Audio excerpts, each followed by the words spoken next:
Yes. Can you please explain? So, Firefly technology actually picks up the abnormal vasculature. It does not go and stain it green or something. And initially, I thought that I would use the ICG dye, but then I realized that when I went through ma'am's paper, Ruma ma'am's paper, she had not used the ICG. So, what I did, I put the hysteroscope in first, and that yellow glow that came from the hysteroscope, then I did a fine dissection, took out the bladder, put it behind, and when you put the ICG on in the Firefly mode, because that area is it's filled with blood and there is abnormal vasculature, that area started glowing when we put the mode on. So we didn't need the ICG in that. Adherent vascular, sometimes very very close to tissue, which we do not want to use too much of energy device on. So, what would be your tips and tricks in terms of controlling this kind of oozing that's happening all around?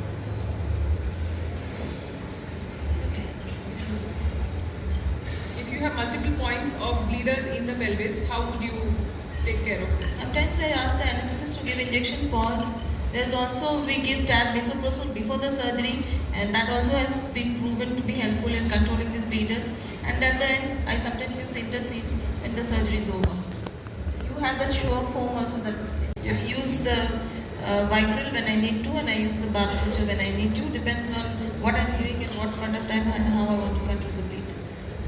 Okay. So I've made an Excel sheet, and we use the RedCap database in our hospital, and we enter everything from the demographic data to. So if you want to make a study in the future, now we've just crossed so many cases, and then after that you can go back and look at that. If a patient has had a post-op complication, you can again look back and see what was the thing that you missed out. So basically, for research, for publication, for assessing your work, the number of kind of surgeries that you've done, I think data is very helpful. Then you can collaborate with other hospitals and you can make multicentric studies also. Yes, please. One of the positions I can think about when I do a nomentum or a notes or a parodic note, I would love to see how Dr. Rohit Ranade, he is my proctor for that.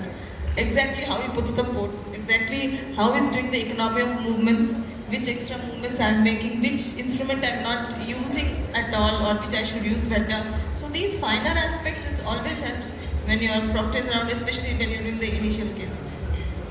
Especially when we started MBBS, we used to do anatomy in a two-dimensional view, and this gives us a proper three-dimensional view. And so for example, the hypogastric plexus, you want to see the levator and eye. And when we were children, we learned in the two-dimensional model, drawing and looking at it. But this gives you such a beautiful view and how it is, and it gets imprinted in your brain. You remember things better. So that's Yes.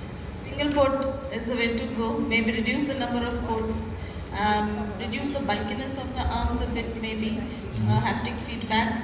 And also I see that in the future, as our pioneers have paved the way, it's becoming easier for us, and it's going to, even more patients are going to accept the robotic way, and the numbers are going to increase, and the insurance companies are going to listen and come down on the rates.